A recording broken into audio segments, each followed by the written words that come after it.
everyone, I'm Defne from the IBreak Mathematics department. And I'm Kemal, and today we want to talk about sequence and series.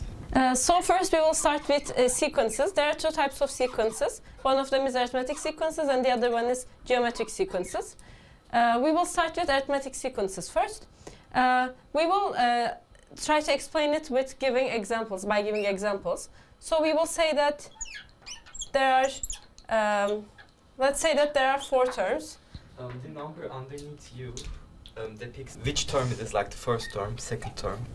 Yes, and for arithmetic sequences we have a formula, and it is written as like this, and this n represents the how many terms are in the sequence. Which term this depicts? Yes, term number. So we can do it by giving example. Let's say that we have 2, 4, 6, 8. Where D is the common difference. Yes, D represents the common difference. And in this, we can see that there are 4 terms. Because if we show it as U1, U2, U3, and U4, 8 is the 4th term. So if we want to look at, for example, U4, Kemal, you can show it.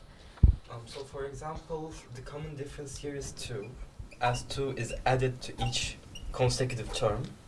So U4 can be defined as U1, which is 2, plus, this is the 4th term, so minus 1, 3 times 2, which is the common difference, and this will equal 8. So as you can also see, our 4th term is 8.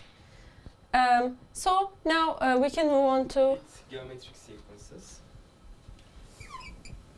Geometric sequences are defined with a common ratio, where the first term can be defined as A, and the common term R gets multiplied with each consecutive term.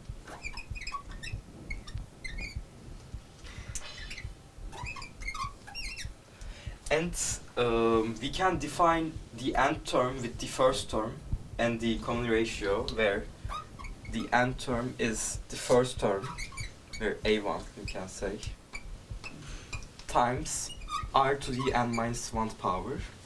This means that for determining the nth term, we need to multiply the first term by r amount of r that is 1 less than the nth term we are looking for. We will also give example for that. Now we can show it from the example.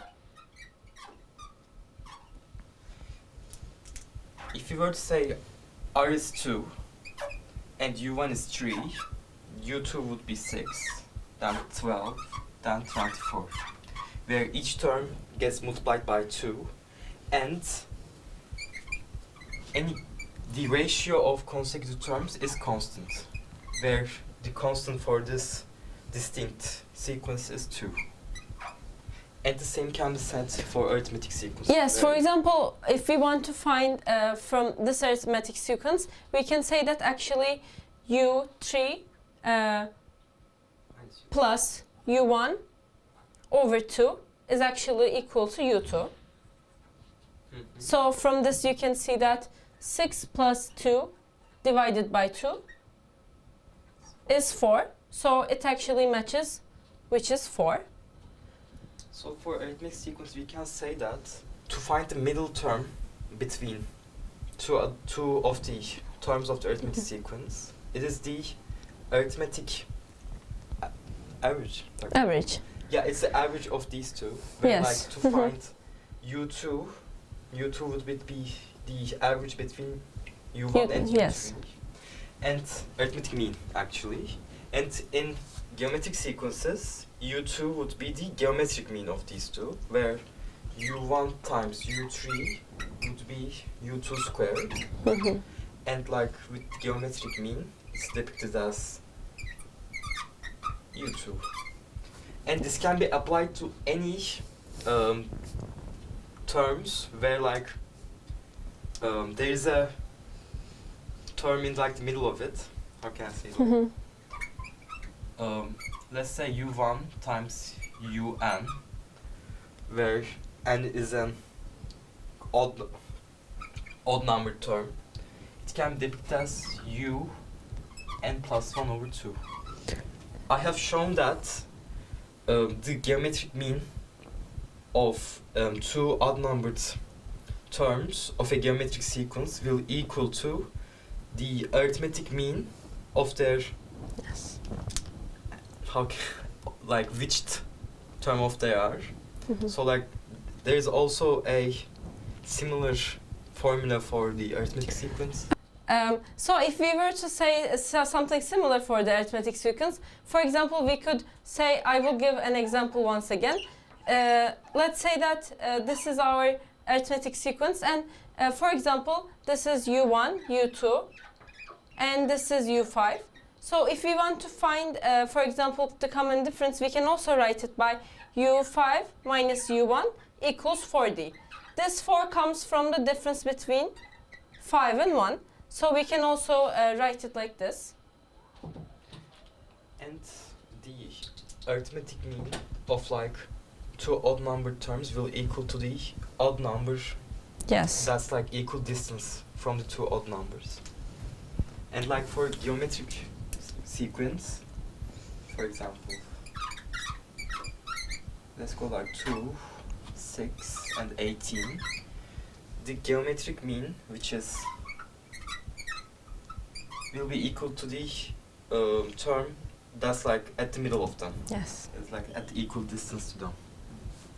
Okay. So now we will move on to series. And a series can be defined as the terms of a sequence getting summed up, like summing each one of them. So like. So we have some formulas for series, which are also given in the data booklet, so you don't have to memorize them, but they are really useful in terms of solving the problems. Okay, so for series we have two distinct formulas. One of them is for geometric series, and this one is for arithmetic series. So from this equation, as you can see, this is like for our arithmetic sequences, first term is, yes, the first term is A1, the other one will be A1 plus D. We have talked about it previously, and if we want to find their sum, we use this, find a new formula from this. Derive this. Yes, we derive this formula. So, for example, we can write this by the opposite side. Let's say A1 plus n minus 1D plus A1 plus D plus A1. So you can see that there are actually, for example, if this is 1, this is 1, so if we... This is also S1. So we can see that this is 2Sn. You can see when we add them side by side, we have 2A1 plus n minus 1D. So plus, because as you can see when we add them side by side, 2A1 plus n minus 1D. So since there are n terms, we can multiply this by n. So I will do it like times n. So since there are two terms, we can say that this is 2A1 plus n minus 1D times n. There will be n times of these, so we're adding them up. So we can just Yes, notate it as you can see there are dots here, so it represents, it goes on how many terms there are in the sequence. So when we divide this by 2, because as you can see this is 2Sn, so I will divide it by 2. So this will give Sn equals, which will be... Which is the sum of the n terms. Yes, like sum of first term to n term. the terms. Yes, Where A1 is our first term, yes. n minus 1 is like the how many terms we are adding up, Mhm. and D is our common difference. And a similar formula can be derived for a geometric sequence.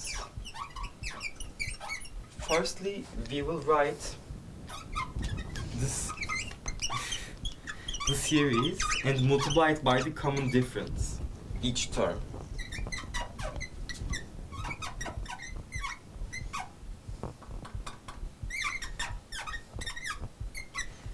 Then as you can see that where like it will be like a1 plus r2 minus 1.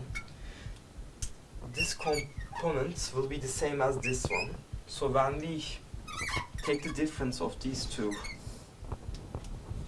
expressions, we will get just this one and this one, because like this compartment will like negate each other out, cancel each other out.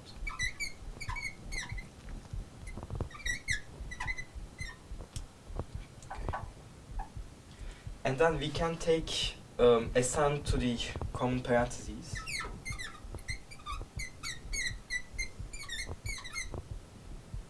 And we can also take a out into the common parentheses.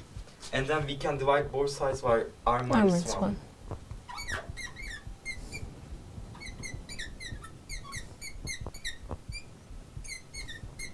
This formula is also given in the data booklet, where this is the sum of every term from the first term to the nth term, where a is our first term, r is our common difference, and n is our number of terms that we are going to... These both formulas are given in the data booklet. So like there's no need to memorize them, but do know that n is the number of terms, and you have to be careful deciding that.